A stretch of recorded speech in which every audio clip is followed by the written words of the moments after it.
Speech off. Hi guys, welcome back to my channel. So I'm here to do my July TBR. This has gone through many tweaking, but I think this is my final one. Who knows if I'll actually get to all these? There are a lot. I kind of just went with books that I have been wanting to read for a while. We'll see if I get to them. Anyway, so first we have Book Lover Amanda's Southern Comfort Reading Prompt. This month's prompt is set in the summer, and I am copying Alma's book journey and doing The Summer of Yes by Courtney Walsh. I've heard about this one from everybody and their mother on the Christian fiction community. Chantel, Katie from Paperbacks and Ponytails, Book Lover Amanda, Chloe from Always Booked. Everybody says this book is really good. It's about this workaholic woman gets in a car accident. She meets this other lady at the hospital, and she decides that this is going to be her summer of yes and doing whatever she wants. And so her and this woman go YOLO. So yeah, that's about it. And yeah, it even has the word summer in it. Then we have Chantel Reads All Day's Year of Maud. I'm behind, but that's okay because she stopped reading Anne books. So I got behind when she got to book 5, Anne's House of Dreams. I don't even know if I'll read this anymore. I just don't care that much once Anne and Gilbert get married. Anne's House of Dreams is okay, but then after that is just like, ugh, okay. Her kids, I don't care as much. I don't know. I like her kids, but too many time jumps, I don't know. I just almost have to make myself finish the series. I lose my enthusiasm after book 4 because it's not the same. So I'm sort of been avoiding reading Anne's House of Dreams because it's like the last hurrah before everything changes. But we'll see. And then apparently July's read, because Anne's House of Dreams was, I think, May's read, and I didn't read it. They read some other book in June that I did not want to read. I forgot which book it was. But for July, they're reading Chronicles of Avonlea. I might read that one, honestly, because I've never read those short stories. So I might read that one and come back to Anne's House of Dreams in August. I could use some Anne on my birthday month. We'll see. But yeah. Then I'm going to be rereading Dragonfly and Amber by Diana Gabaldon. Kristen Atherton, I think her name is. It's a new narrator that's narrating the Outlander audiobooks. Because she's going to be narrating book 10, so they decided to do all of them with her narrating so that you get a complete set. So I'm buying those as they come out. I read Outlander 2 months ago, and Dragonfly and Amber just came out this month. So it's kind of nice to do a reread. And then we get to Jane Austen July. I'm not really following the prompts. I'm just honestly trying to read through a bunch of retellings because I keep buying all these retellings because I know I'm going to like them, but then I haven't read a single one. So for all I know, I'm going to hate them. I don't know. They just all sound so good. So the group read is Emma by Jane Austen, and then that also just happens to be the next. That's another thing I haven't started. I was supposed to do that a couple of months ago because I was listening to the podcast called Pod and Prejudice. And the next book that I was supposed to read because I'm going in order. They already finished it years ago, but I listened to the episodes for Pride and Prejudice and Sense and Sensibility. So the next book they were reading is Emma, and I just haven't gotten to it. And so I forget what the group is, like A Year of Austen or something, with Anne from In Search of Wonder and Charlene from Coffee and a Book.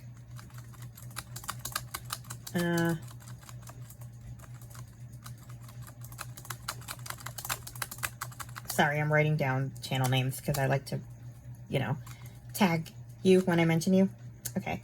So then I have a bunch of retellings. So we have Pride and Premeditation, Jane Austen Murder Mysteries, #1 by Tears of Price. I've had this on my TBR forever. So It is a truth universally acknowledged that a young woman who desires a law career must be in want of a case. So when 16-year-old Lizzie Bennet hears about scandalous society murder, she sees an opportunity to prove herself as a solicitor by solving the case and ensuring justice is served. Except the man accused of the crime already has a lawyer on his side, Mr. Fitzwilliam Darcy, the stern young heir to the prestigious Pemberley Associates law firm. Lizzie is determined to solve the murder before Darcy can, so that she can show the world that a woman can be just as good as a man. The fact that Darcy is an infuriating snob doesn't help, but there's still a killer on the loose, and as the case gets more complicated, Lizzie and Darcy may have to start working together to avoid becoming the next victims themselves. Sounds fun. It's a whole series of these murder mysteries. That's so far the only one I own, because at the time that I bought it, it was the only Austen book that I'd read, Pride and Prejudice. But now I can buy Sense and Second Degree Murder, since I've already read Sense and Sensibility. We'll see when I do that. Then we have Unequal Affections by Laura S. Ormiston. I heard about this one from Gloria Z. Thompson. She said it's like the best retelling she's ever read. She actually even said that it's better than Pride and Prejudice itself. Apparently, it's a what if Elizabeth was sensible and accepted his proposal when he first proposed and didn't let pride get in her way. So, yeah. Then we have Miss Caroline Bingley, Private Investigator by Kelly Gardner. I heard about this one from Coiny Reads. This one comes out on July 8th. So, we'll see.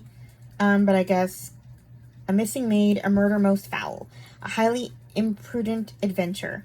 Only her fine eyes can uncover the truth.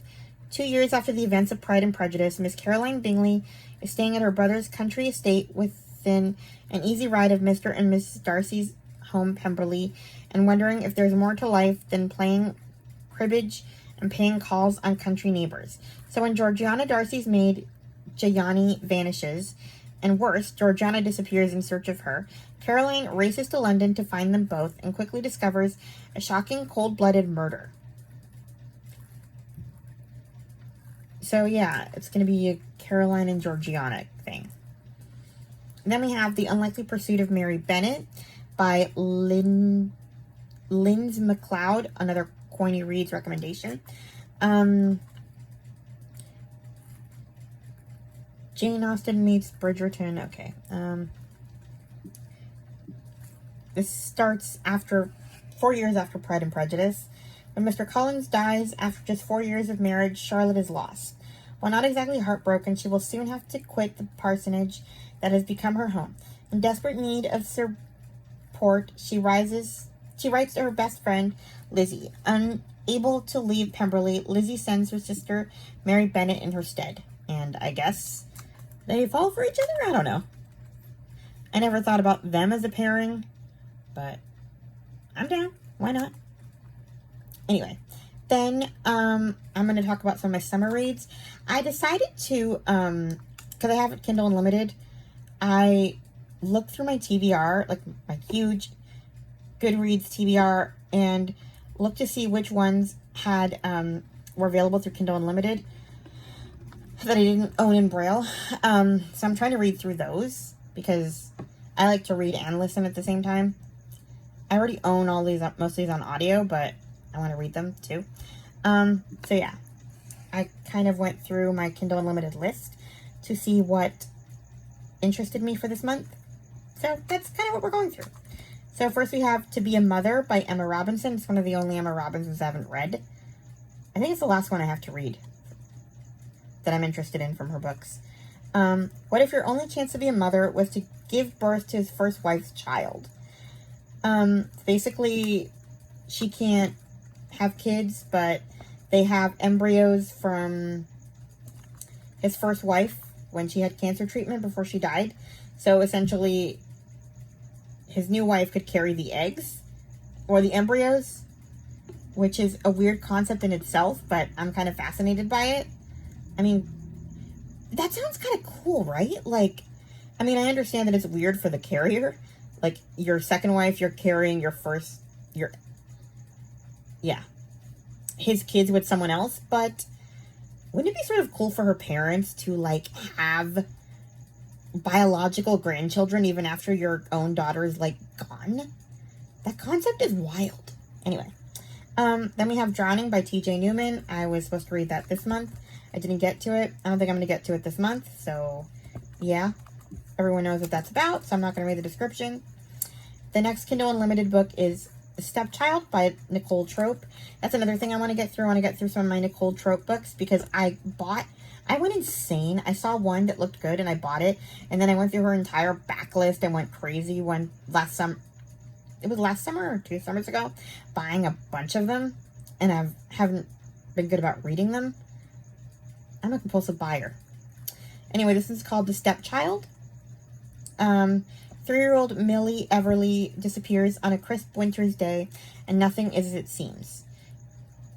And the stepdaughter is watching her when she disappears. And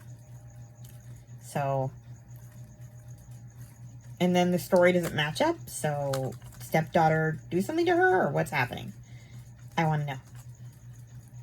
Then, this one is not on Kindle Unlimited, but I'm interested. It's called The Family Across the Street by Nicole Trope. Sometimes the most perfect families are hiding the most terrible secrets. How well do you know the people next door? Everybody wants to live on Hogarth Street, the pretty tree. Okay. Family has twins, but why don't they start to notice that the family doesn't go to barbecues. The neighbors realize if the family doesn't want them to babysit. What are they hiding? You know, it's interesting. This is another one on Kindle Unlimited, another Nicole Trope, The Stay-at-Home Mother. This one looks fascinating. This kid goes missing, and then, yeah, the police arrive. She can't look at her husband. Instead, okay. Then her phone beeps with a voice message. Listen to it on speaker, says the detective. A woman's voice fills the air. I'm assuming this is the Andrea Gately listed as a contact on the Missing Children of the World website. I'm calling to let you know that I've given your details to the police. Why are you using a picture of my son on a Missing Children's website? Why are you using it, and where did you get it? I want to know. So, did she kidnap a kid? I'm confused. So the kid she kidnapped got kidnapped by someone else? And it's being discovered because she called the police because this kid went missing? Honestly, I might even just finish that this month. Because I want to know. I might not even go to July. That might be the next book I read. Now that I'm talking about it. Anyway, next is Things We Never Say by Caitlin Weaver. It's on Kindle Unlimited. 3 mothers, 3 secrets, 1 devastating scandal. Anna has always been the quiet one, the soft-spoken mother who kept her head down and her secrets close. But when she's thrown together with Maggie and Rhea on a PTA project, they begin to bond over wine and gossip and slowly share the truth behind their picture-perfect lives. I'm not going to say that part. But it's Anna who harbors the darkest secret, hiding the reality of her home life to protect the reputation of her husband, the school headmaster. When the 3 women stumble upon a scandal the school has gone to great lengths to bury, Anna is caught in an impossible dilemma.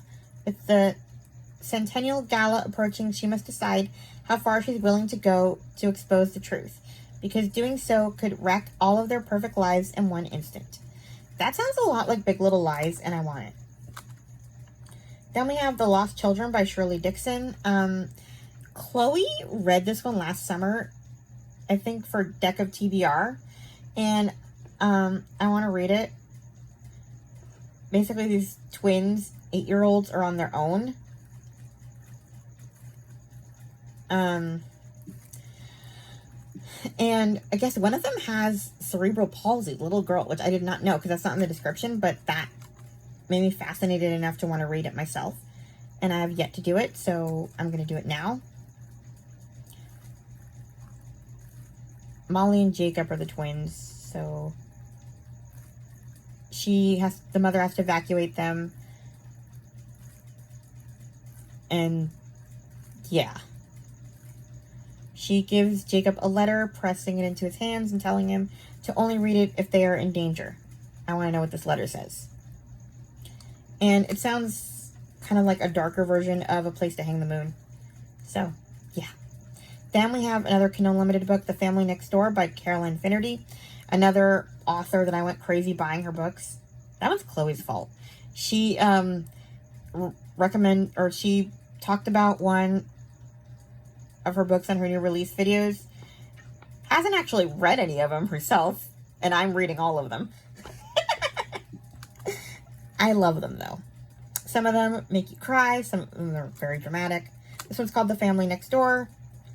On the quiet street of St. Bridget's Terrace in Dublin, Eileen Murphy lives alone at number 26 with her dog Dora. Virtually a recluse, she keeps herself to herself as she tries to come to terms with her tragic past.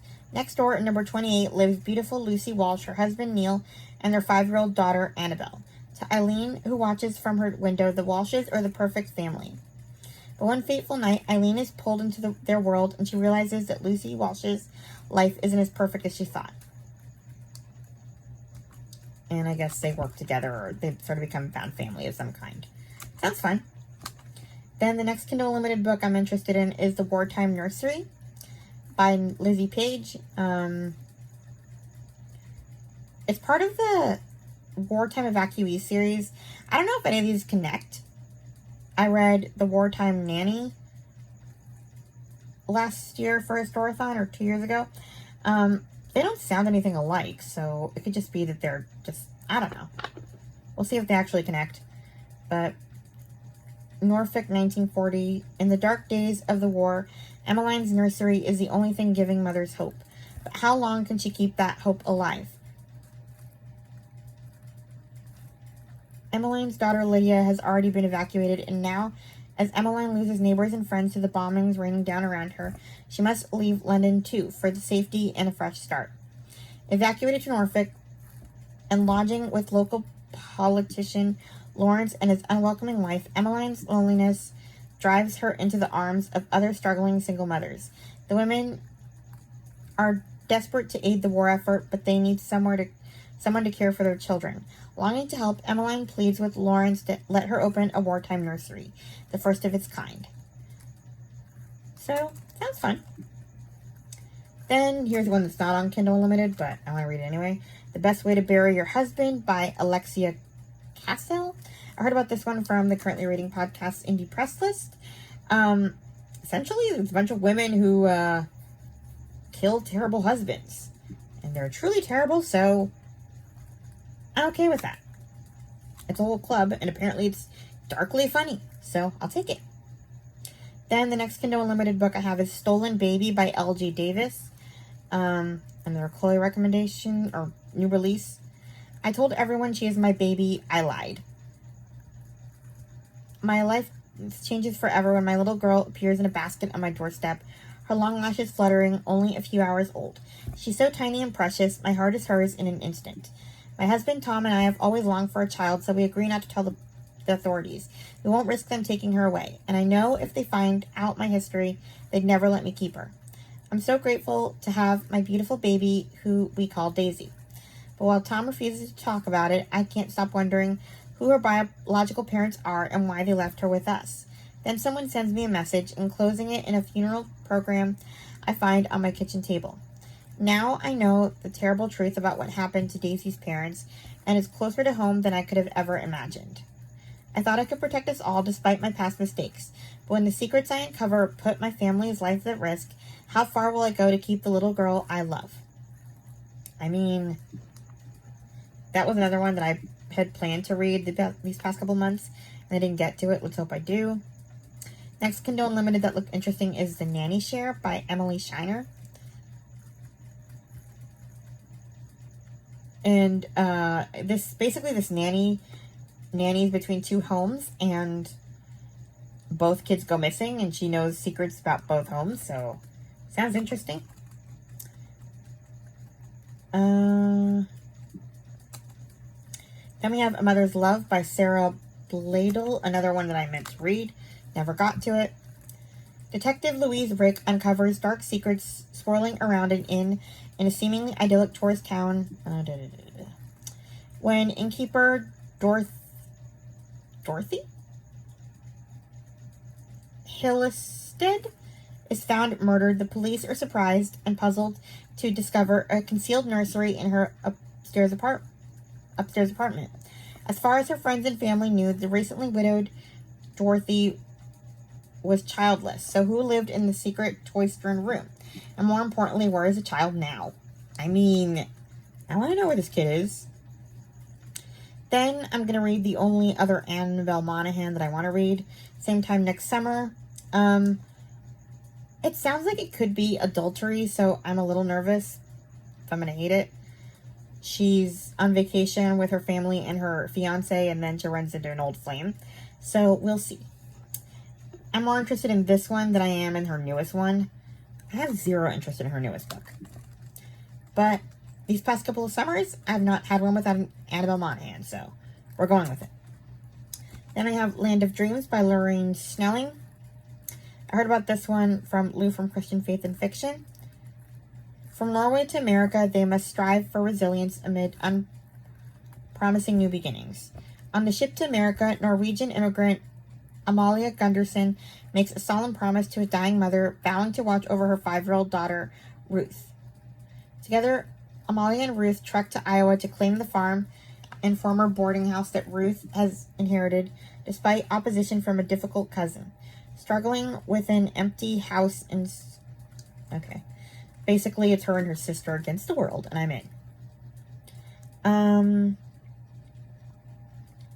Then we have From the Valley We Rise by Elizabeth Busser.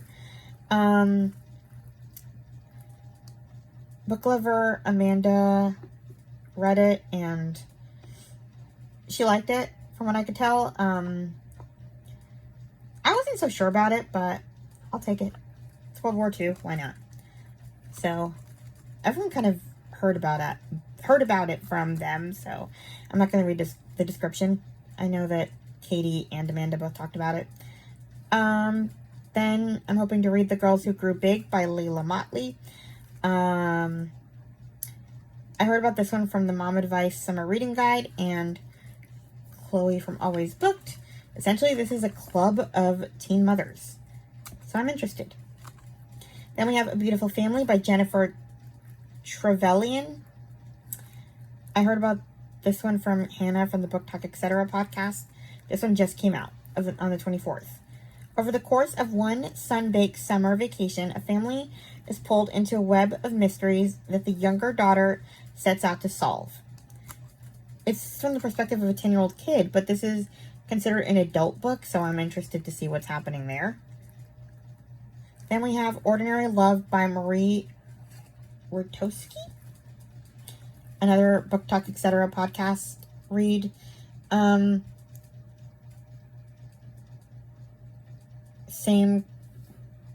Similar premise to the Annabelle Monaghan. This woman is perfectly happy in her home, and then she suddenly meets up with someone she used to like back in high school. I don't know why I'm suddenly drawn to these. I usually hate adultery, and like in books, I mean in real life too especially, but like I don't know, I'm kind of, people have been talking about this one, so I could end up rage reading it, but whatever. Anyway, that is everything that I added to my TBR for July. Who knows, I may read some of these in the last 3 days. That Nicole Trope book and then the Stolen Baby one look like ones that I could fly through by the end of June, so I might just do that. Anyway, please like, comment, and subscribe, and I'll talk to you guys in my next video. Bye. Stop recording video.